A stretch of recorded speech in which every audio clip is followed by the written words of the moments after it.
Les mains dans la pop. Ok, Les mains dans la pop. c'est les mains, C'est ma nouvelle obsession. mais dans la pop. Bienvenue dans Les mains dans la pop. Moi, c'est Audrey. En face de moi, il y a Kumbis.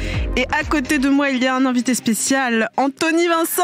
Bonsoir, bonjour, je me sens si spécial. Merci beaucoup pour l'invitation. Je suis tellement honoré. Du coup, on va parler d'actu, de tendances, décryptage de la pop culture, mais aussi gloire et déboire des célébrités qu'on aime et déteste en secret. Et vous pouvez lâcher les réseaux, on scrolle pour vous. Alors, bonjour mes petits rayons de soleil, bienvenue dans ce 27e et dernier épisode de la saison. Sniff. Merci de nous suivre aussi fidèlement depuis le début de l'année. Aujourd'hui, je suis donc accompagnée de Kumbis, mais aussi d'Anthony Vincent. Kumbis, comment est-ce que ça va ? Ça va super, franchement, c'est la dernière, donc vous allez manquer. Mais je suis contente de prendre une pause et de profiter du soleil. Qui n'est pas présent, en fait. Vraiment pas présent. Ouais, Quel je pars soleil ? en vacances, je pars en Grèce si ça crame pas.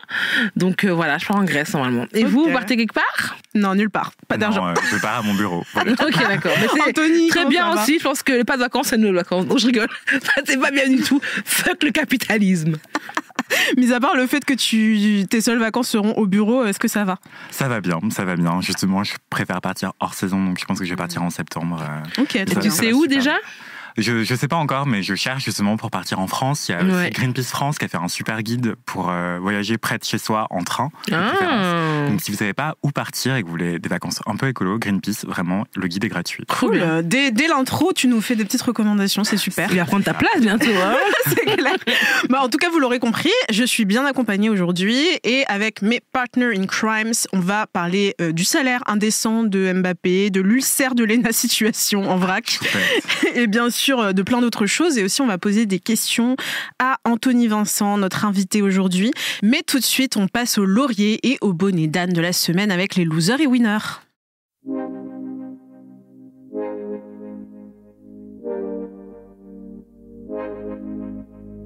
Win ou lose, telle est la question. Quel loser. C'est ma nouvelle. Elle, je l'aime trop. Icône. Le gagnant ou le perdant de la semaine. Roulement de tambour.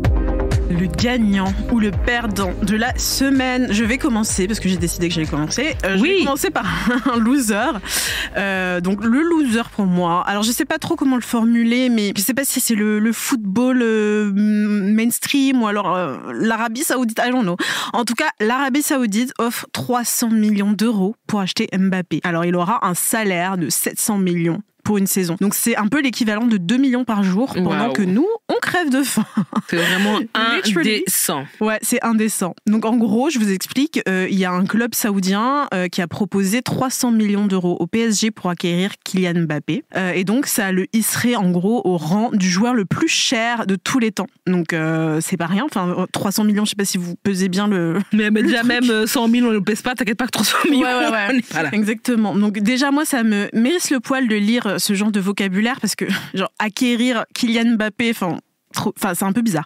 On achète littéralement des gens. Et pour moi, unpopular opinion, mais le football, comme plein d'autres sports, tel qu'il est aujourd'hui, en tout cas, c'est vraiment pas éthique la manière dont c'est fait. Ça brasse des millions sur le dos de plus pauvres sous prétexte que c'est du divertissement. Voilà, il y a des clubs de pays pas ouf sur le plan des droits humains qui achètent littéralement des joueurs pour des sommes exorbitantes. Donc là, par exemple, 300 millions d'euros pour acheter Kylian Mbappé et 700 millions de salaire pour une saison. Et voilà, il y a la construction aussi de stades sur des propriétés des gens. Voilà, il y a les clubs qui exploitent des joueurs qui sont souvent issus de milieux qui sont pas très privilégiés. Donc c'est des jeunes qui viennent soit de quartiers populaires, soit de pays pas très privilégiés sur le plan économique. Et voilà, on les repère, on les recrute. Et je sais pas, ça passe pas trop pour moi. Et puis il y a tout le marché des transferts dans le football qui me donne un peu envie de pleurer. Comme par exemple cette somme exorbitante. Et c'est pas la seule. Il y a plein d'autres joueurs aussi qui ont été rachetés pour des sommes tout aussi exorbitantes. Et c'est des sommes vraiment qui donnent le vertige. Tout ça pour distraire des gens. Enfin,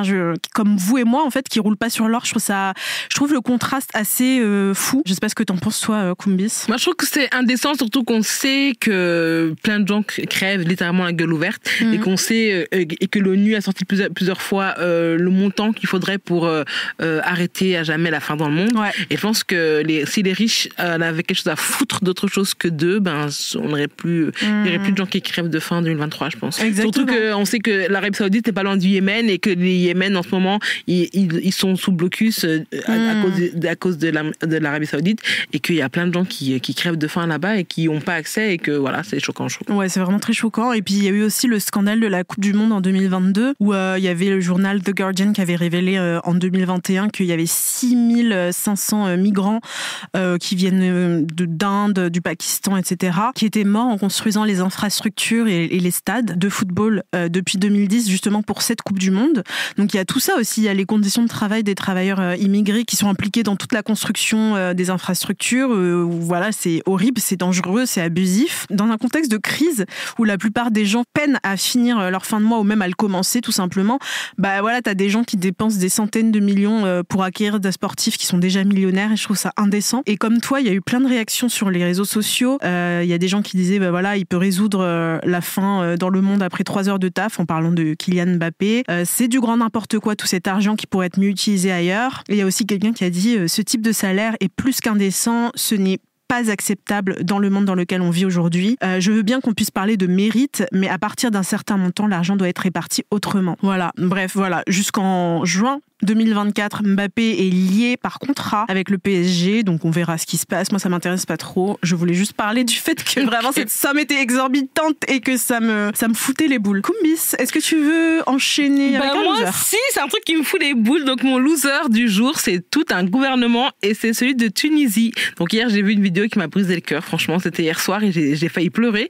C'était celle d'humanitaires et d'activistes qui ont retrouvé une femme exilée de force morte dans le désert entre la Tunisie et la Libye. Et je sais pas si vous en avez entendu parler, parce que ça n'a pas fait les gros titres, mais en fait, il y a vraiment une chasse à l'homme, une chasse aux migrants noirs qui se déroule en ce moment en Tunisie. Et en mars 2023, déjà, Slate alertait sur une fièvre raciste anti-noire qui s'emparait de la Tunisie, et ça ne s'est pas amélioré, puisqu'il y a une semaine, l'Human Rights Watch a déclaré que la Tunisie n'était pas un lieu sûr pour les migrants et réfugiés africains noirs. Il relate que la police, l'armée, la garde nationale tunisienne ont commis des graves abus qui sont documentés, comme des passages à tabac, des détentions arbitraires, des expulsions collectives, des évictions forcées et j'en passe. Et il y a quelques années, en 2015, je sais pas si tu te souviens, c'était Fatou Diom qui a dit qu'en fait que si les migrants étaient des blancs qui mouraient, qui se noyaient, la terre allait trembler. Et je pense que c'est toujours vrai aujourd'hui. Je pense qu'on a tellement l'habitude de voir des noirs souffrir, des noirs se noyer en Méditerranée, mourir dans le désert, que ça émeut personne. J'ai donné hier sur Twitter l'exemple si un gouvernement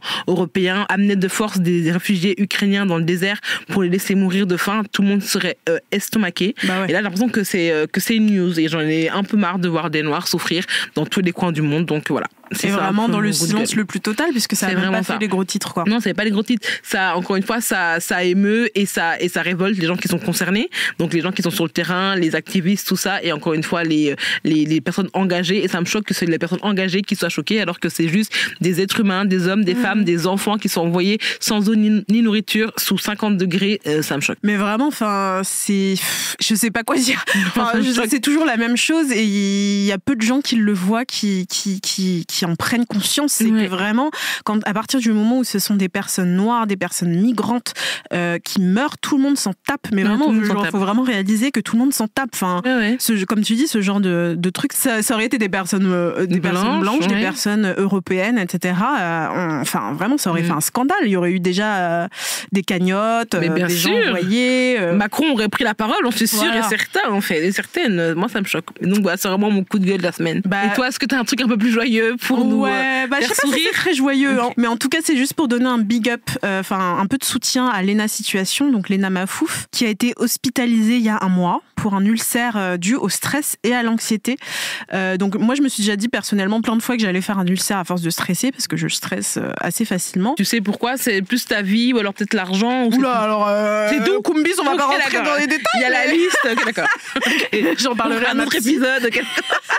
Mais en tout cas, je me disais que ça arrivait pas vraiment, tu sais, que c'était juste une expression de faire un ulcère. Mais en fait, si ça arrive vraiment, la preuve en est. Lena Situation, on a fait un. Alors personnellement, moi, c'est pas encore à cause de la célébrité qui me stresse, mais en tout cas, sachez que le fait d'être célèbre, évidemment, on est plus soumis aux critiques constantes du public. Enfin, il y a du cyberharcèlement, j'en parlerai tout à l'heure, etc. Et que ça peut avoir des répercussions à la fois sur la santé mentale, mais aussi sur le bien-être général et donc sur le physique. Donc c'est le cas de Lena Situation, qui pour rappel a 25 ans, donc c'est très jeune. Donc encore une fois, preuve que ça peut arriver à n'importe qui et à n'importe quel âge. Elle a partagé sur son compte Instagram une photo d'elle aux urgences où elle expliquait, et aussi dans une vidéo YouTube qu'elle a titrée « Le succès, mais à quel prix ?» que en fait, elle avait ressenti des fortes douleurs dans le ventre et qu'après, elle s'était rendue compte du coup qu'elle faisait un ulcère et que l'acide dans son estomac avait aussi touché ses dents et donc elle a dû faire de nombreux voyages chez le dentiste. Et elle écrit « J'ai pris le temps de faire les examens, de comprendre ce qu'il se passe dans mon corps et de comment je m'en suis retrouvée là. Bien que plusieurs facteurs sont indépendants de ma volonté, je n'avais jamais réellement pris le temps d'écouter mon corps et d'essayer de traduire ces mots. Nous ne sommes pas invincibles, notre corps n'est pas une machine et donc faut chérir son corps et l'entretenir. » Donc voilà, je suppose que la pression constante qu'elle se prend dans la tête depuis le début de sa carrière et toutes les attentes, les jugements du public, voilà, ça a entraîné énormément de stress et d'anxiété. J'imagine aussi que, elle a vécu beaucoup de critiques à propos de son physique, beaucoup de fat shaming. À chaque fois qu'elle portait une robe, il y avait des gens qui la critiquaient, elle a un peu grossi, qui l'insultaient, voilà, exactement. Elle pouvait pas non plus regarder un homme dans les yeux parce que ça voulait dire que voilà, elle trompait son mec, donc slut shaming. En fait, vu que c'est une femme et qu'en plus elle est maghrébine, elle s'en prenait tout le temps plein la gueule, elle s'en prend toujours plein la gueule. Et donc voilà, beaucoup de harcèlement je sais pas si t'avais vu, mais il y a même des gens qui ont trouvé le numéro de sa mère, son adresse et qui sont allés sonner chez sa mère. Évidemment, tout ça a des conséquences. Mais je sais pas ce que t'en penses. Je lis beaucoup sur les réseaux que c'est vraiment pas le peuple français, mais genre les réseaux français qui sont très nocifs et très harceleurs, tu vois. J'ai pas l'impression que les youtubeuses américaines anglophones subissent l'harcèlement que subissent. C'est possible, je sais pas du tout, j'ai pas vu, mais c'est vrai que on voit bien trop souvent des influenceuses, des youtubeuses, en tout cas des figures, des célébrités féminines s'en prendre plein la tête comme ça. Et voilà, ça a des conséquences, donc on le voit très clairement. Donc un ulcère pour Lena. Donc jusqu'ici, à chaque fois qu'elle se prenait des backlash comme ça, elle faisait des déclarations publiques du genre, voilà, mon corps, mon choix, etc. Mais elle reste humaine, donc évidemment, son corps a fini par lâcher. Et donc on lui souhaite un bon rétablissement. Donc c'était plus un winner dans le sens courage. Et courage aussi à toutes les personnes qui peuvent subir le même type de harcèlement. Voilà. Est-ce que toi, tu veux enchaîner avec un truc positif ? Moi, ma winner, c'est aussi une femme et c'est la géniale réalisatrice de Barbie. C'est Greta Gerwig. Donc, pendant que certains se plaignent, je sais pas si tu as vu sur les réseaux que le film Barbie dresse un portrait très provocateur des hommes, Barbie continue de cartonner et de battre presque tous les records. Donc, il a surpassé le film Super Mario et Barbie a fait le meilleur démarrage de l'année. Il bat le First Weekend Record pour un film réalisé par une femme. Donc, ils ont engendré 400 millions de dollars de chiffre d'affaires. Et Oppenheimer de Christopher Nolan, qui sortait la même semaine, suit de très près Barbie en termes de recettes. Et d'ailleurs, 6% d'entrées elles-mêmes sont dues au fait que certaines séances de Barbie étaient complètes et qu'Oppenheimer était en fait le plan B. Et moi, je trouve qu'on a hâte du moment où on ne devra plus dire par une femme, pour une femme, par un asiatique, pour une femme noire.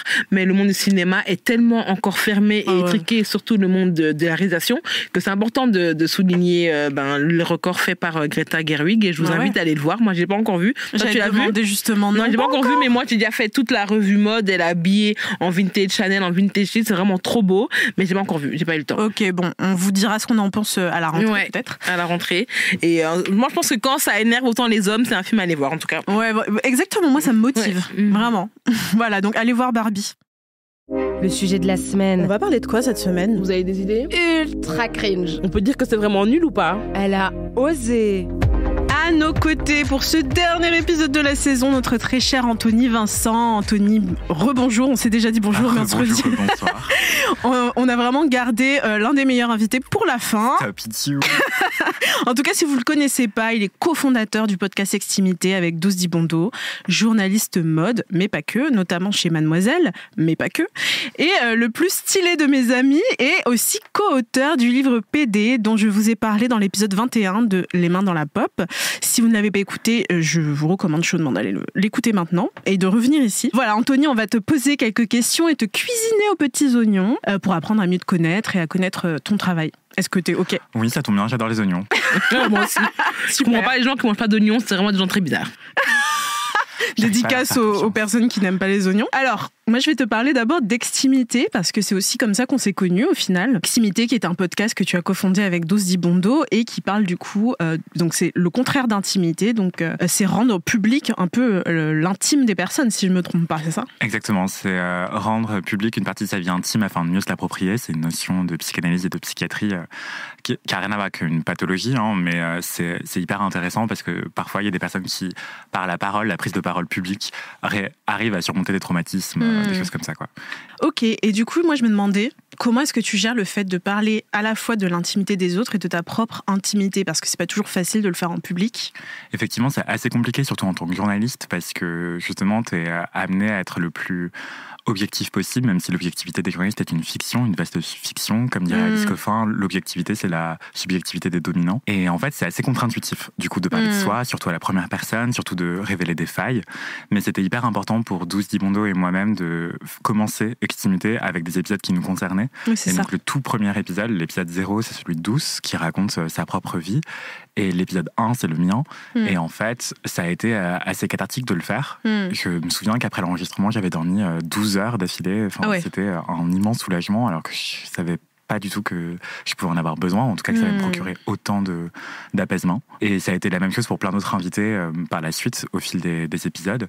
Et c'est un podcast natif qui est indépendant, je le rappelle, et du coup ça repose complètement sur nos épaules, donc c'était assez compliqué à porter. Et je sais pas si vous connaissez cette notion de traumatisme vicariant, mais c'est quand on... Justement, en fait, le traumatisme vicariant, c'est ce qu'on pourrait qualifier de manière un peu familière de traumatisme par procuration. C'est quand on vous raconte une histoire qui peut être très très dure, et ben elle peut vous traumatiser par ricochet. Même sans vouloir s'approprier le traumatisme de quelqu'un d'autre, hein, bien sûr, c'est dans une autre mesure, mais c'est quelque chose qu'on a pu ressentir au début des épisodes, parce qu'en fait, on prenait tout, on écoutait à 100% toutes les histoires, et en fait, parfois, ça nous heurtait tellement fort qu'on en vivait, qu'on ressentait une forme de souffrance, quoi. Mais par empathie. Ouais, par empathie, totalement. Mais à force, justement, on a fini par non pas se mettre à distance, mais prendre les choses avec davantage de recul. Et on s'est auto-formé à ce niveau-là de la prise de parole, parce qu'en fait, aussi, c'est un métier, je pense. Et ça, c'est carrément sous-estimé, quoi. Ok. Est-ce qu'il y a un moment où le fait d'avoir partagé des trucs hyper intimes sur ta propre vie, comme ça, publiquement, ça t'a desservi? Ou alors c'est plutôt quelque chose qui t'a servi, une force politique en quelque sorte, ou une force personnelle? Alors c'est assez ambivalent, parce que en tant que journaliste, je suis plutôt spécialisée sur la culture et la mode. Et en fait, avec Extimité, j'ai peu à peu été identifié comme un journaliste qui parle de questions d'identité, ce que je faisais pas réellement à des fins professionnelles au départ. Enfin, en tout cas, c'était pas rémunéré. Comme, justement, Extimité, c'était bénévole, donc je cherchais pas à tirer de l'argent de ça au début. Et petit à petit, des rédactions ont commencé à m'appeler pour que je parle de questions d'identité et que j'écrive sur ces questions-là, alors que c'est pas du tout quelque chose que je faisais. Et ça m'a beaucoup servi aussi à me rendre identifiable, donc ça m'a servi professionnellement. Mais après, personnellement, c'est une autre histoire. Un peu random, des gens qui écoutaient le podcast, et enfin surtout des mecs en fait qui voulaient après me pécho et qui se servaient de choses que j'avais racontées dans le podcast. Horrible. Pour me pécho. C'était vraiment horrible. Et depuis, je fais grave attention à ce que je partage sur mon compte Instagram personnel, par exemple. Je partage beaucoup moins les podcasts auxquels je participe, surtout si ça parle d'amour et de sexualité.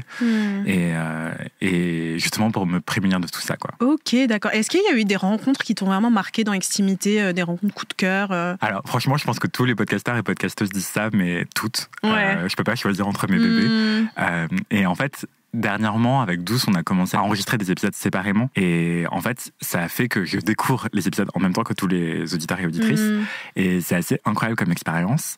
Mais sinon, vraiment, tous les épisodes, toutes les rencontres ont été hyper, hyper marquantes. Même des épisodes qui ne sont jamais sortis. Par exemple, il y a des personnes qui enregistrent avec nous et après coup se disent « Ah, finalement, je suis pas prêt » ou « J'assume pas » ou « Je suis pas prête de sortir cet épisode ». Et donc, soit on l'enregistre beaucoup plus tard, soit on laissait tomber. Et c'est OK, enfin, il n'y a aucun problème. Mais même les épisodes qui ne sont jamais sortis m'ont beaucoup, beaucoup appris sur moi-même et sur le monde. Et c'est une expérience vraiment hyper enrichissante, quoi. Mais je crois que... Non, mais j'arriverai pas à citer une personne, quoi. Ok, non, mais je ne vais pas t'obliger à citer qui que ce soit, t'inquiète pas. Et du coup, je parlais tout à l'heure de ton livre PD que tu as coécrit avec Florent Manelli, Camille Desombres, Julien Ribeiro, Ruben Tayupo. Donc il y a toi, Nanténé Traoré, Adrien Nasseli et Jacques Boilem. Je n'oublie personne. T'as oublié personne. Ok, super. C'est aux éditions Point. Et donc, c'est sur les homosexualités masculines. J'en ai un petit peu parlé dans un épisode précédent. En tout cas, moi, je m'interrogeais sur le terme PD. C'est un terme avec lequel toi, tu es à l'aise et auquel tu t'identifies ou pas ? Alors, c'est ça qui est assez particulier. C'est qu'au moment où j'étais approché par Florent Manelli, qui coordonne ce collectif, j'étais assez contre l'emploi de ce terme parce que personnellement je l'utilise pas, c'est quelque chose que je vis encore comme une insulte extrêmement forte. Okay. Et quand j'entends des confrères, non, enfin quoi que en fait on est frères de pédérité quelque part, voilà. Solidarité PD. Mais en fait c'est un terme qui à chaque fois me chafouine quoi. Même quand c'est des personnes concernées qui l'emploient, à chaque fois ça te crispe. Ça me crispe énormément. Mais quand il m'a approché avec ce projet-là, je m'étais dit justement je vais écrire sur pourquoi est-ce que ça me crispe, pourquoi est-ce que ça pose encore question. Et je pense que je suis pas tout seul dans ce cas. Et justement d'ailleurs au fil des rencontres en librairie et dans des lieux culturels, parfois des personnes viennent nous voir pour dire en fait ce titre, vous n'avez pas peur que ça vous éloigne d'une certaine audience et tout, et si on en a conscience. Donc pour revenir à ta question, effectivement je pense que tout le monde dans le collectif n'était pas forcément à l'aise. Je crois qu'il y avait aussi Jacques Boilem dans le collectif qui était un peu contre, et moi-même j'ai écrit sur ça en fait, pourquoi est-ce que c'est un terme qui me met encore mal à l'aise, pourquoi j'étais peut-être un peu contre l'emploi de ce terme en guise de titre, mais ça je le raconte plutôt en dehors du livre lors de rencontres. Mais je pense qu'effectivement déjà rappelons les choses, ce qu'on opère en s'appelant PD alors qu'on est concerné, c'est ce qu'on appelle du retournement du stigmate. En fait, on prend une insulte et on se la réapproprie afin d'en tirer une forme de puissance, la décharger de sa force stigmatisante et la charger de puissance. C'est la même chose pour un terme comme queer, qui est une insulte au départ. Et donc, quand nous, on le fait à travers ce livre, on retourne un stigmate et on se le réapproprie. C'est hyper précieux. Et je pense qu'en fait, en écrivant, ça a été une forme de thérapie par rapport à ce terme-là pour moi. Surtout que j'y ai trouvé une forme de collectif, justement. Donc, en fait, peut-être que tout seul, PD, ça n'avait pas trop de sens pour moi, mais en tant que collectif, ça en avait beaucoup plus. Et même, il y a le texte de Camille Desombres, qui est le pseudonyme, le nouveau nom de plume de Mathieu Fouché, qui est journaliste, qui a écrit notamment sur le MeToo gay, pourquoi est-ce qu'il n'a pas eu lieu, un article hyper important que je vous recommande, qui a été publié sur Vice. Et bien, en fait, dans son texte pour PD, il raconte en quoi PD est peut-être un genre, à part ou à part entière. Et c'est hyper intéressant. Et je pense qu'il y a de ça, en fait. Même mon texte s'ouvre sur le terme de makoumé, qu'on pourrait traduire par PD en créole. Et ben, c'est aussi quelque chose que fait Jacques Boilem en prenant le terme zemel en arabe. Et du coup, c'est hyper intéressant de se rendre compte qu'en fait, on a plein de manières de s'identifier, plein de manières aussi d'être insulté. Mais c'est cette multiplicité de parcours, elle a comme dénominateur commun le fait d'être PD, en fait. Et c'est bien plus qu'une insulte, c'est aussi toute une culture, toute une manière de s'aimer, toute une manière de faire communauté qui est hyper importante. Est-ce qu'il y aurait un terme ou un mot auquel tu t'identifies plus ou que tu aimerais justement te réapproprier au même titre que PD ? Non, on parlait d'extimité un peu plus tôt, et dès mon épisode d'extimité, je le martèle à plusieurs reprises, je crois, je dis que je suis une folle et fière de l'être, que je suis fière d'être flamboyant. Je savais que t'allais dire ça. mais effectivement, je suis une grande folle, quoi. Enfin, c'est vraiment un terme qu'on m'a beaucoup envoyé à la gueule quand j'étais plus jeune, en plus de PD et d'autres. Et folle, c'est un terme qui, quand on me l'envoyait à la gueule, et ben en fait, je le vivais pas du tout comme une insulte. Parce que c'est vrai que je suis grave une folle, en fait. Est-ce qu'à un moment, tu as essayé justement de pas te comporter comme une folle, si on peut dire, pour ne pas jouer sur les stéréotypes et dire « Ah non, moi je suis différent ». J'ai essayé très jeune, adolescent, de me viriliser quelque part, justement parce qu'on m'insultait tout le temps de folle. Et en fait, ça marchait pas. Et c'est marrant que tu me poses cette question-là parce que ce week-end, j'étais chez Laura Merlin et j'essayais de faire l'hétéro juste pour rire. J'étais avec un pote et j'étais pas du tout crédible, quoi. Et comment tu fais l'hétéro du coup ? Bah, je parlais comme ça. Mon Dieu. Ouais, je faudrait une cheville à frapper pour ma tondeuse. Enfin, c'est même pas une tondeuse d'ailleurs, c'est comment on dit, un truc pour percer des murs, une perceuse, voilà. C'est pas le vocabulaire encore. J'ai archi pas le vocabulaire. Enfin, mon pote était là, oui, on cherche une cheville chimique. Une cheville physique. Non, chimique, Anthony. Je me sais quoi. J'ai complètement perdu chez Laurent Merlin. Bref, je m'égare. Donc oui, ado, j'ai essayé d'être un homme viril et ça ne marchait pas parce que ce n'est pas moi et surtout c'était pas du tout épanouissant en fait. Et c'était même sclérosant. Enfin, je le vivais comme un déguisement hyper lourd à porter, hyper anxiogène, hyper délétère. Et à mesure que j'apprenais à m'aimer tel que j'étais, je trouvais aussi beaucoup plus de réconfort dans ma féminité et dans mon expression de genre en tant que telle. Enfin, sans forcément chercher à m'identifier comme masculin ou féminin. Juste, j'étais moi-même et en fait, j'étais clairement une folle. En tout cas, c'est un terme qui m'est familier, dans lequel je me reconnais, mais je vais pas chercher à qualifier d'autres personnes de folles, mais moi, c'est un truc dans lequel je me reconnais. Et ouais, je pense que je suis autant PD que folle, mais PD, c'est pas un terme que j'emploie personnellement, mais folle, ça me met assez à l'aise pour le coup. Ça marche, très bien. Et justement, dans le livre, t'expliques que le fait d'être noir et gay, évidemment, tu es traversé par plusieurs oppressions à la fois. Est-ce que tu peux nous en parler vraiment en quelques mots et nous dire aussi pourquoi t'as décidé de parler de ton homosexualité par cet aspect-là, par cette porte-là? Je pense que j'étais beaucoup attendue aussi sur cet aspect-là, que j'étais au casting de PD pour ça aussi. Une sélection hyper difficile, c'est un casting à la pop star et tout. Non, c'est pas vrai. Mais en fait, c'était hyper intéressant et important pour moi de le faire aussi parce que je pense que c'est un des angles morts des luttes contre les LGBTI-phobies, c'est qu'en fait, on les aborde souvent comme des questions qui seraient complètement aveugles aux questions raciales, alors qu'en fait, ça n'est pas le cas. Et ça fait quelques mois, même quelques années, que émergent de plus en plus de discours, notamment via les réseaux sociaux, sur les questions de fétichisation raciale, etc.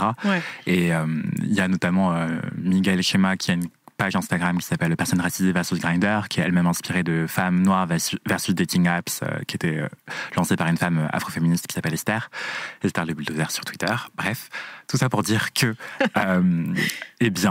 j'avais notamment écrit un article pour Tétu sur ces questions-là de racisme intracommunautaire, avec l'appui d'un sociologue qui a fait sa thèse là-dessus, qui s'appelle Damien Traoré, sur justement ces questions de pourquoi est-ce que les luttes LGBT sont souvent perçues comme blanches en Occident, alors même que c'est des identités qui existent à travers le monde, y compris depuis des siècles et des siècles, en fait, avant la colonisation. Donc, des personnes que l'Occident coderait comme queer existaient de manière totalement libre dans des civilisations asiatiques ou africaines, etc. Et même dans les actuelles Amériques. Bref, tout ça pour dire que, en fait, moi, je voulais aborder cette question-là aussi pour montrer que c'est hyper important de se rendre compte qu'on a le cul entre deux chaises et en fait, on se sent trop noir pour être queer et trop queer pour être noir et que c'est hyper lourd à porter. Et je pense qu'il n'y a pas que les personnes noires qui peuvent se reconnaître là-dedans, il y a d'autres personnes racisées qui peuvent ressentir quelque chose de similaire.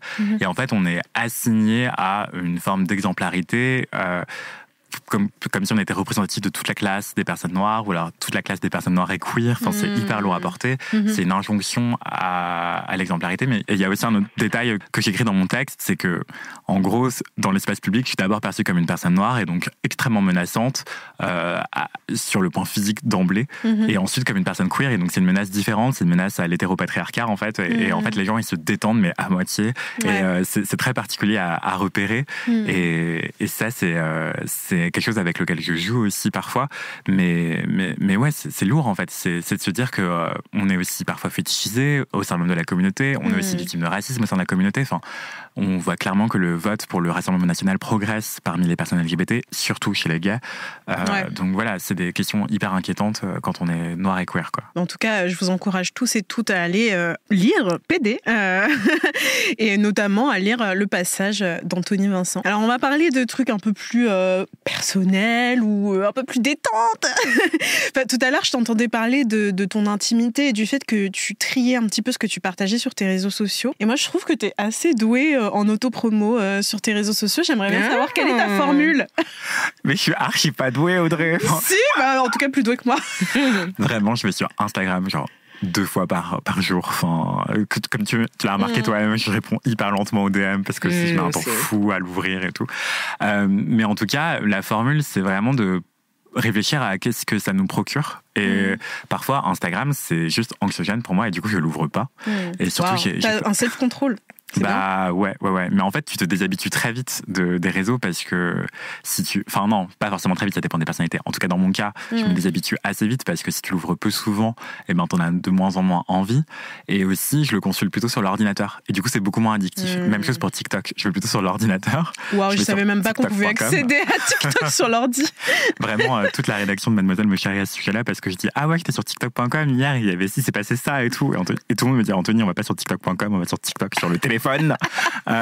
Et en gros, ça rend la chose beaucoup moins addictive, quoi. Et aussi, j'active pas de notifications sur Twitter, Instagram, TikTok, parce que c'est hyper anxiogène. Enfin, ton téléphone sonne, en fait, il te rappelle à l'ordre. En fait, il te dit, allez, ouvre-moi. Ouais, je suis pareil, j'ai désactivé. Ouais, non, mais ça te libère tellement de temps aussi dans une journée. Et sinon, niveau autopromo, en vrai, je poste une fois tous les 3 mois sur Instagram, donc vraiment, t'as menti. Non, moi, je trouvais que c'était pas mal. Tu fais des petites stories et tout, bien informé.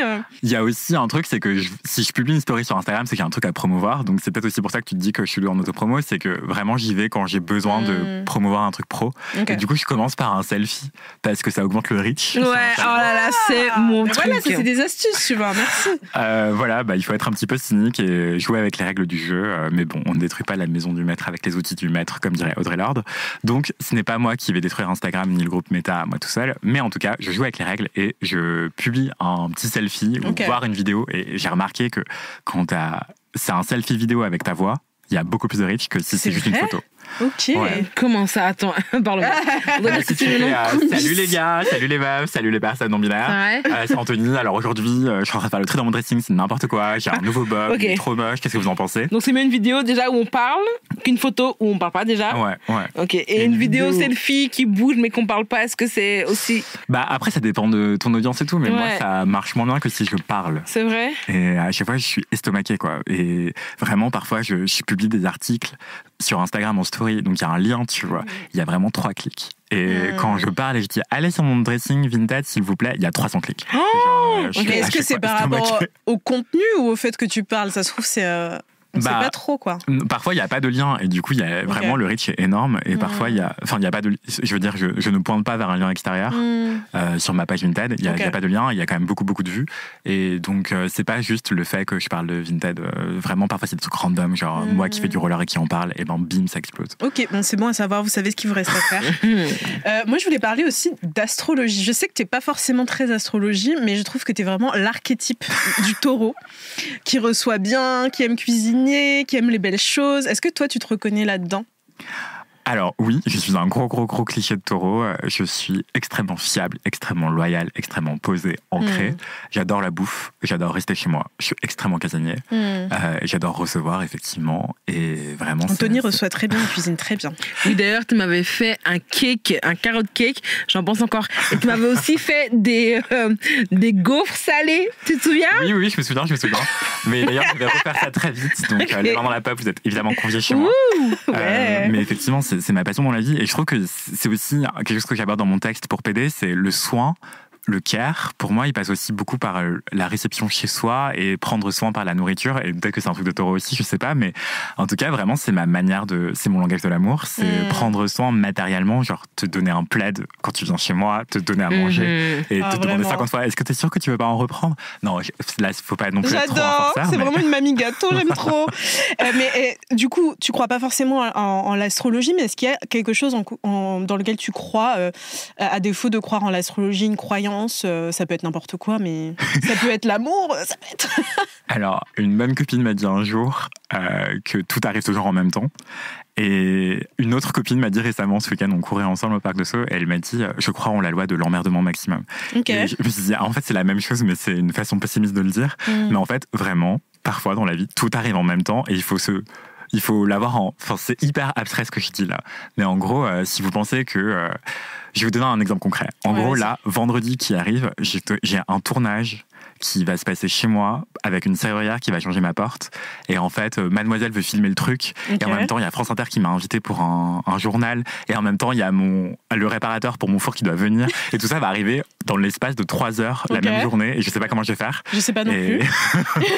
Là, je suis en SOS, en panique intérieure. Mais tout arrive toujours en même temps. Et en fait, il faut partir de ce principe-là pour s'organiser un petit peu en amont et anticiper le fait que tout puisse arriver en même temps. Et c'est vraiment le seul truc qui m'empêche de tomber en mad mental breakdown tous les jours, quoi. Ouais, mais justement, j'allais te poser la question. Je te connais bien et je sais que tu n'arrêtes pas une seule minute et que tu fais plein de choses en même temps. Et je me demandais comment est-ce que tu fais pour ne pas faire d'ulcère, contrairement à Léna Situation. Mon Dieu, Léna, je t'adore. Prends soin de toi.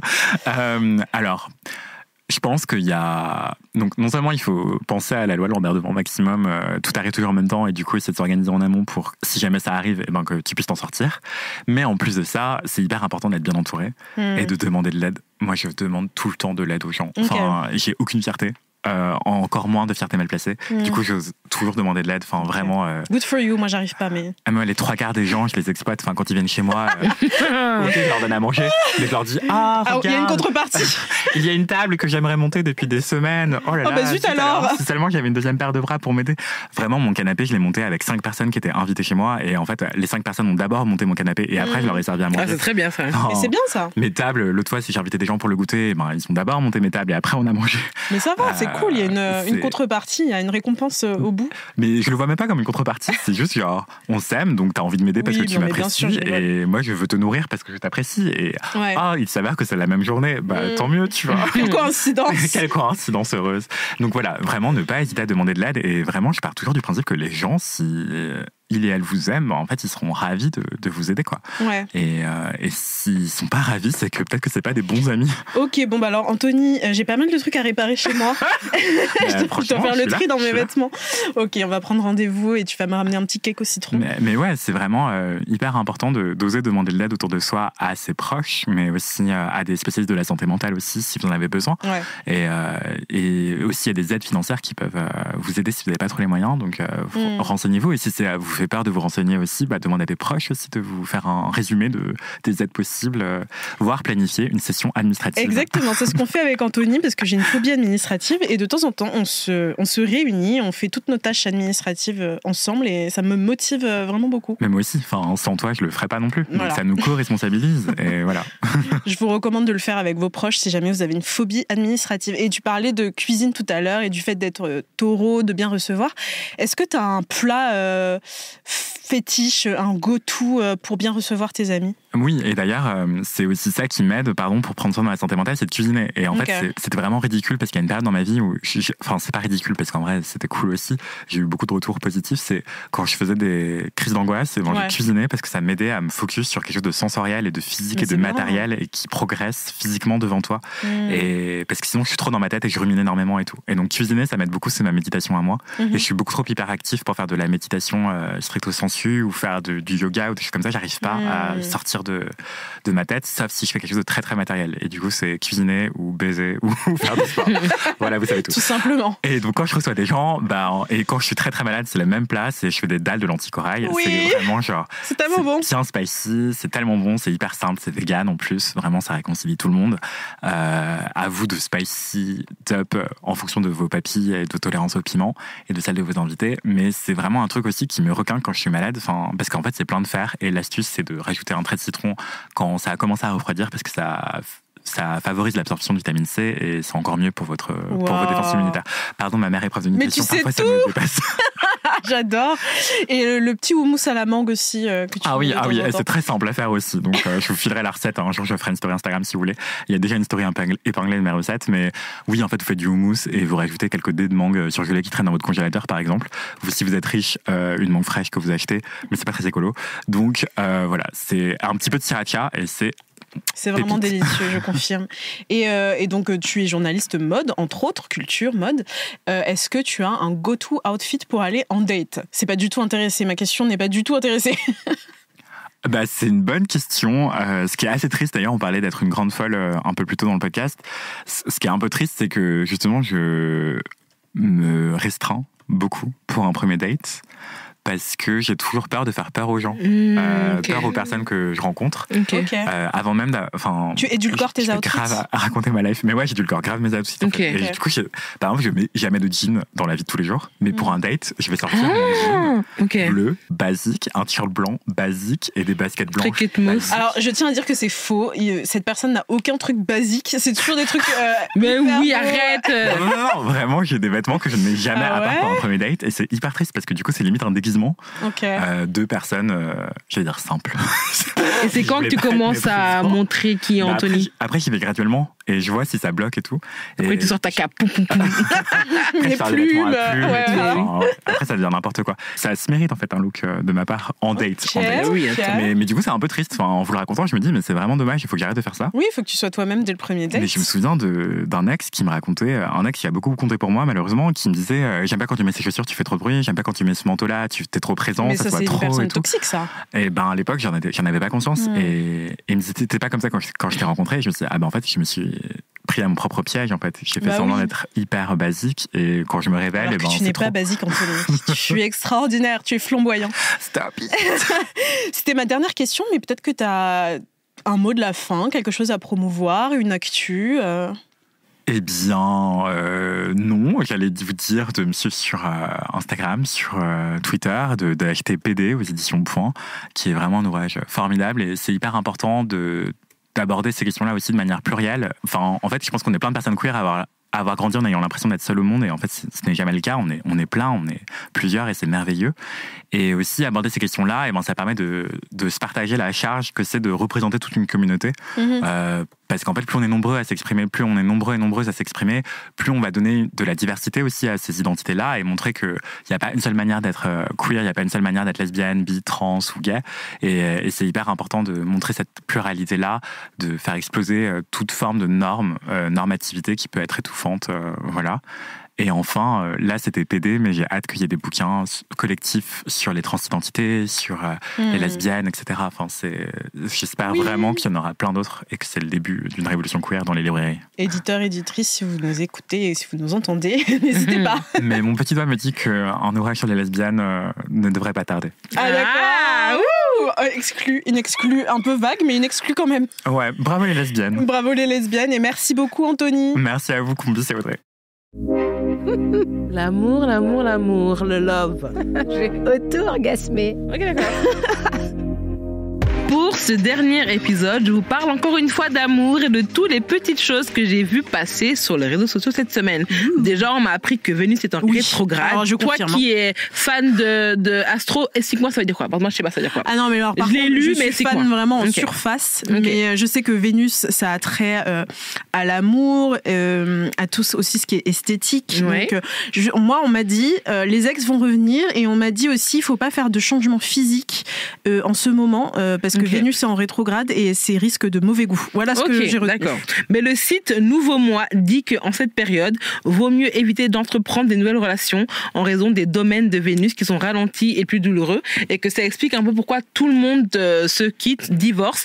Notamment, je sais pas si tu as vu que Rosalía, la superstar de la chanson espagnole, vient de quitter son mec pendant 3 ans, Rauw Alejandro. Ils étaient fiancés et le magazine People nous annonce tout à l'heure, là, c'est breaking news, ils ont repu leur fiançailles, et on est dévastés, comme quand on a appris cette semaine le divorce de Sofia Vergara et de son mari Gio Manganiello. Après 7 ans de mariage, donc ils ont fait un communiqué commun que je vais lire à page 6 qui dit: nous avons pris la décision finale de divorcer en tant que 2 personnes qui s'aiment et se soucient beaucoup l'un de l'autre. Tout le monde dit ça, est-ce que c'est vrai, vous pensez?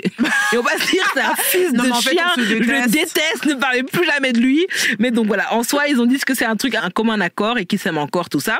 Mais de nombreuses sources disent en fait que c'est le désir d'enfant de Gio Manganiello qui a été la raison principale de leur rupture. Et pour rappel, Sofia Vergara, qui a 51 ans, a déjà eu un enfant à 19 ans de son premier mariage. Et dès le début de sa relation avec Gio, elle a dit: écoute, moi je vais pas avoir d'enfant. Bon bah voilà, si elle a dit ça. Alors, moi ça me fait penser à Ultimatum. C'est une série télé-réalité Netflix, en fait, où je pense que t'as vu, où les gens, t'as vu la version queer, c'est ça? J'ai vu toutes les versions. Okay. J'ai vu la version donc pour ceux qui ne sont pas télé-réalité, c'est une émission où les couples se donnent un ultimatum et une dernière chance de sauver leur couple parce qu'ils sont en désaccord et ça risque de provoquer la rupture. Et souvent, c'est lié à un désir ou non d'un des partenaires qui veut ou pas un enfant. Et j'ai l'impression que les mariage, non, plutôt enfant en mariage. Et j'ai l'impression que les gens pensent que par amour, on va changer la vie et avoir un enfant. Tu vois, même souvent, je pense que les femmes qui veulent pas d'enfant, souvent on leur dit: mais quand tu tombes amoureuse, tu changeras la vie. Ouais. Et je pense qu'il faut arrêter. Bullshit. Ouais, bullshit. Il faut vraiment arrêter de penser que on change profondément par amour. Et aussi, on fait pas un enfant pour faire plaisir à son partenaire. Donc, arrêtez de faire chier avec ça. Donc, moi, j'aimais trop le couple Joe et Sophia, mais je comprends qu'elle a 51 ans, qu'elle vive sa vie et que, attends, la meuf a dit à un enfant qui a 39 ans, qu'est-ce qu'elle va se refoutre en cloque, quoi. Laissez-la tranquille. Donc, voilà. Et à part ça, j'ai vu que c'était aussi une traîne de demander à sa copine de devenir sa copine, en fait. Parce que les gens, tout le monde demande Do you want to be my girlfriend? Et les gens commencent à commenter oui, mais écoutez, c'est nul de demander ça parce que normalement, quand on est à ce point-là, on le sait. Mais non. Non, en fait. moi je demande. Ouais, moi c'est bien de demander parce que c'est bien de mettre des mots sur les choses. Là, tu sais ce que je peux attendre de la personne et où on se trouve, tu vois. Ouais, il n'y a pas de flou artistique. C'est ça. Moi, j'aime pas se demander est-ce que je peux lui demander qui t'appelle, qui ça, est-ce que je peux te demander ce que tu fais le soir? Non, je suis pas sa copine, donc c'est bien de demander à sa copine ou à son mec ou à la personne avec qui on veut être de manière officielle. Toi, tu demandes comment du coup, toi? Au bout d'un certain temps, si j'en ai envie, je demande juste est-ce que ça te dit d'officialiser. Enfin, je sais pas, là c'est genre en vrai ou par message. Mais non, mais en vrai. Et ou par téléphone, enfin peu importe, en tout cas de vive voix. Et je trouve ça important parce que du coup tu sais au moins où tu vas et il n'y a pas de flou parce que ça se trouve toi dans ta tête t'es avec la personne et ça se trouve la personne pas du tout. C'est ça. Donc, pour elle c'est une situationship comme on dit et que toi pour toi t'es ouais. Okay. Non, c'est important. Ouais, donc voilà, demandez à votre mec ou à votre copine de devenir votre copain ou votre copine officielle. Et on termine sur Ariana Grande qui subit les foudres de tous les misogynes du net parce que je sais pas si t'as vu, elle a été vue très proche de sa costar Ethan Slater, juste après qu'on ait appris son divorce de 2 ans de mariage avec Dalton Gomez. Et là, plein de vidéos sont sorties qui font des montages qui prouveraient que Ariana Grande vole tous les mecs avec qui elle a été. Donc elle aurait volé Big Sean à Naya Rivera, elle aurait volé Mac Miller, etc. Et Et en laissant de côté tous les tweets misogynes, j'en ai vu un qui est vraiment bien. C'est une fille qui a tweeté qu'elle est en train de lire un livre qui explique qu'enchaîner les relations et les jobs est une forme de self-sabotage, donc de sabotage, auto-sabotage, voilà, c'est ce qu'on dit en français, et qui s'appelle l'uprooting, le déracinement.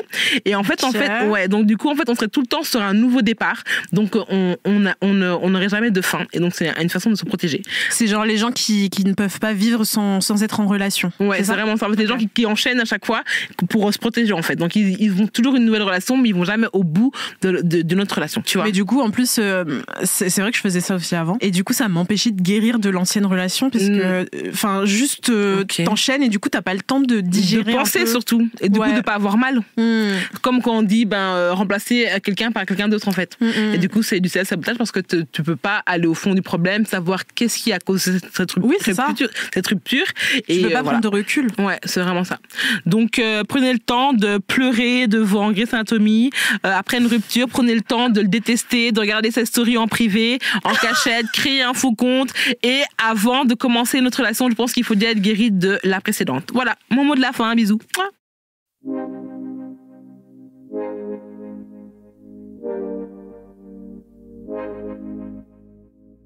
C'est quoi ta reco? Whatever. Franchement, c'est vraiment hyper niche. Je l'ai vu sur Twitter. J'ai pas envie d'être méchante, mais j'adore. C'est l'heure de la reco en télo. Pour vous, j'ai épluché les programmations des musées, j'ai chiné les dernières sorties de bouquins et j'ai même passé en revue la liste des événements sur Facebook, c'est pour dire. Tout ça pour vous pondre une reco culturelle que même votre pote le plus artsy ne connaît pas. Alors, il y a 2 épisodes de cela, je vous avais fait une petite liste de mes chansons et livres préférés à écouter ou à dévorer, soit en allant en manif pour lutter contre les violences policières, soit juste pour vous informer sur toutes ces questions-là. Et cette semaine, je vais vous parler de la même chose, mais sous forme de films, de séries et de documentaires pour faire la révolution à son échelle en tout cas, ou alors juste, comme je le disais, s'informer sur ces questions-là. Alors, je vais commencer par une petite liste non exhaustive de documentaires sur les violences policières et sur le racisme. Bien sûr, il y en a bien d'autres, mais moi, c'est ceux que j'ai regardés et ceux que j'ai bien aimés.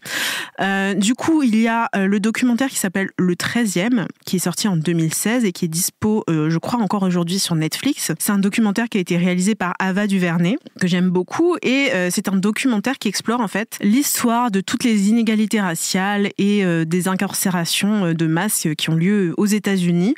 Et en gros, ce documentaire-là, il montre comment tout ça, c'est des facteurs qui contribuent à la fois aux violences policières, au racisme d'État, au profilage racial. Voilà, je ne sais pas si tu l'as vu, toi, Kumbis. Oui, je l'ai vu. Encore une fois, ça m'a énervé. Donc oui, c'est vrai que c'est énervant. Ouais, ça m'a énervé comme le film qu'elle a fait, When the Scissors, non. J'ai pleuré toutes les larmes de mon corps. C'est vrai que, donc, je vais peut-être faire un disclaimer avant de continuer la liste, c'est que ne vous forcez pas à regarder ce genre de documentaire ou de film si jamais ça vous trigger ou si vous êtes une personne concernée, parce que c'est vrai qu'il y a ce qu'on appelle le traumatisme racial.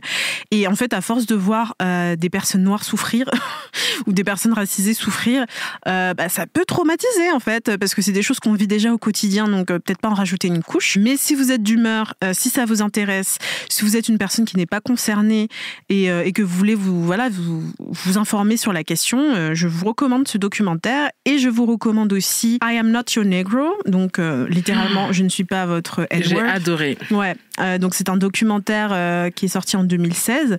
C'est un documentaire franco-américain qui a été écrit, coproduit et réalisé par le cinéaste haïtien Raoul Peck. Et en gros, ça retrace la lutte des Noirs américains pour les droits civiques. Et c'est un film qui a été réalisé à partir du texte qui a jamais été publié de James Baldwin, qui était intitulé Remember This House. Et ça parle de la période des assassinats de Malcolm X et de Martin Luther King, etc. Et ça raconte aussi l'histoire de l'esclavage, de l'abolitionnisme, de la lutte des Afro-Américains pour obtenir l'égalité des droits, de plein de choses comme ça. Et c'est un documentaire qui a été nommé aux Oscars en 2017 dans la catégorie du meilleur documentaire. Donc toi, tu l'as vu du coup ? Ouais, je l'ai été le voir avec mon école de journalisme. Ça m'a vraiment marqué. Je vous le recommande. Il y a aussi le documentaire, alors ça n'a pas un lien direct avec les violences policières, mais ça a un rapport avec le racisme. Ouvrir la voie, donc documentaire francophone d'Amandine Gay, que j'adore. Et donc, en gros, ça traite de la question du fait d'être une femme noire en France, en Belgique, aux Antilles. Et donc, il y a 24 femmes qui témoignent, qui parlent de racisme, de sexisme, de fétichisation, de toutes les normes de beauté aussi qui sont très eurocentrées, des rôles aussi auxquels les femmes noires sont assignés. Et voilà, donc j'ai trouvé ce documentaire vraiment très, très enrichissant. C'est que 24 femmes face caméra qui parlent de leur expérience personnelle sous différentes questions. Et donc, pour vous le résumer un petit peu mieux, peut-être, j'ai pris un extrait d'une interview d'Amandine Gay qu'elle a faite à Zéro de Conduite, où elle dit « La spécificité de ce que c'est que d'être une femme noire n'est jamais abordée. Les femmes noires disparaissent, soit dans la catégorie femme, soit dans la catégorie noire. » Moi, je voulais montrer comment le racisme informe le sexisme et inversement. On ne vit pas de la même façon le racisme selon qu'on est un homme et une femme. Et donc, je trouve ça hyper intéressant parce qu'en France, vraiment, c'est une question qui est complètement oubliée. Enfin, même en Belgique aussi, j'imagine. Ouais. Allez voir Ouvrir la voie. Je crois qu'il est disponible en ligne. Vous pouvez le louer ou l'acheter. Voilà. Je sais pas si tu l'as vu, toi ? Non, je l'ai pas vu, mais je suis Amandine Gay sur Twitter. Ouais. Et j'aime beaucoup son discours, surtout sur l'adoption transraciale. Voilà, donc en fait, elle, c'est une femme noire qui a été adoptée par des blancs et du coup, il y a plein de gens qui trouvent que c'est très problématique parce qu'ils sont éduqués et évoluent dans un milieu qui ne leur ressemble pas. Et souvent, les parents ne peuvent pas ou ne font pas l'effort d'aborder les questions, par exemple, de racisme avec leurs enfants racisés et ils les considèrent juste comme des blancs alors que pas du tout, en fait. Ouais, je confirme, c'est très intéressant et c'est des questions qu'elle aborde beaucoup, notamment sur Twitter. Et ensuite, dernier documentaire, il y a Marsha P. Johnson, Histoire d'une légende. Donc c'est un documentaire qui parle de la mort assez énigmatique de Marsha P. Johnson. Pour rappel, c'est une militante transgenre noire qui a joué vraiment un rôle crucial dans les émeutes de Stonewall en 92. Donc les émeutes de Stonewall, pour rappel de nouveau, ce sont des révoltes contre les violences policières de base qui ont inspiré la Pride actuelle. Donc je trouve que c'est vraiment un documentaire très important pour rappeler toutes les racines aussi des luttes actuelles. Et voilà, il y a plein de séquences inédites, plein d'interviews qui ont été retrouvées, donc c'est très intéressant. Ça parle à la fois de l'angle racial, de l'angle aussi de la transidentité, de l'angle queer de manière générale. Et ensuite, on va passer juste aux films et séries. Il y a, je crois que c'est de ça que tu parlais tout à l'heure, Dans leur regard, qui est sorti en 2019 et en fait c'est une mini-série. Alors moi j'ai pas pu la finir parce que c'est too much. C'est vraiment très très dur à regarder et c'est très prenant. On pense quand on est noir, parce qu'on se dit ça peut être nous, ça peut être nos frères, ça peut être notre entourage. Mais si vous pouvez la regarder, regardez-la parce que, évidemment, c'est nécessaire, c'est important, mais ne vous forcez pas non plus. Alors, c'est une mini-série de 4 épisodes qui a été créée par Ava DuVernay, encore une fois, et qui est dispo sur Netflix. Alors, je vous lis rapidement le synopsis. Dans la nuit du 19 avril 1989, une jeune joggeuse blanche est découverte violée dans Central Park à New York. 5 jeunes, 4 Afro-Américains et un Hispanique se trouvaient sur les lieux au moment du crime. Ils sont arrêtés et condamnés par un jury, malgré l'absence de preuves matérielles, suite à des aveux obtenus sous contrainte. Ces événements ont eu lieu lors de 2 procès distincts dans un contexte de tension raciale élevée en 90. La série suit le déroulement des procès, la période passée en prison par les 5 jeunes et les difficultés de leur réinsertion avant que leur déclaration de culpabilité ne soit finalement annulée en 2002. Donc en gros, faussement accusés parce qu'ils étaient noirs et ils ont passé des années en prison et finalement ils ont été libérés. Personnellement, j'ai pas pu tout regarder parce que vraiment un gros sentiment d'injustice. Et surtout qu'à la fin, on voit les vrais enfants qui ont grandi et ils se retrouvent tous et c'est vraiment déchirant. Surtout, on va pas spoiler, mais voilà, larmes garanties. Ouais, non, c'est très très intense. Si jamais vous êtes à fleur de peau, n'allez pas le regarder. Ah non. Mais c'est nécessaire parce que ça existe, voilà. Malheureusement, c'est le monde dans lequel on vit. Il y a aussi The Hate You Give. En français, La haine qu'on donne. C'est un film que j'ai regardé dans l'avion en allant en vacances, je sais plus, il y a 3-4 ans. Vraiment un choix très bien pour se mettre bonne humeur pour les margaritas. Vraiment bloqué dans un avion. Donc c'est un film américain qui a été réalisé par George Tillman Jr. en 2018 et c'est basé sur un roman du même nom. Et en gros, le film, ça raconte l'histoire d'une ado de 16 ans, Star. Et en fait, elle vit dans un quartier précaire et elle étudie dans une école privée qui est fréquentée par des élèves blancs hyper privilégiés et donc il y a un contraste. Et en fait, elle assiste au meurtre de son meilleur ami, Khalil, qui est un jeune homme noir et donc par un policier blanc sans raison, comme d'habitude. Ouais. Et donc cet événement, en gros, ça va remettre en question sa façon d'évoluer dans ces 2 mondes qui sont complètement opposés et elle va avoir un gros dilemme parce que son entourage va lui dire de garder silence en fait sur ce qu'elle a vu pour se protéger. Elle va avoir ce dilemme, est-ce que je parle, est-ce que je parle pas. Et ce que j'ai trouvé intéressant, c'est que le titre du film The Hate You Give, en fait, ça fait référence à l'acronyme qui a été utilisé par le rappeur Tupac. Thug Life,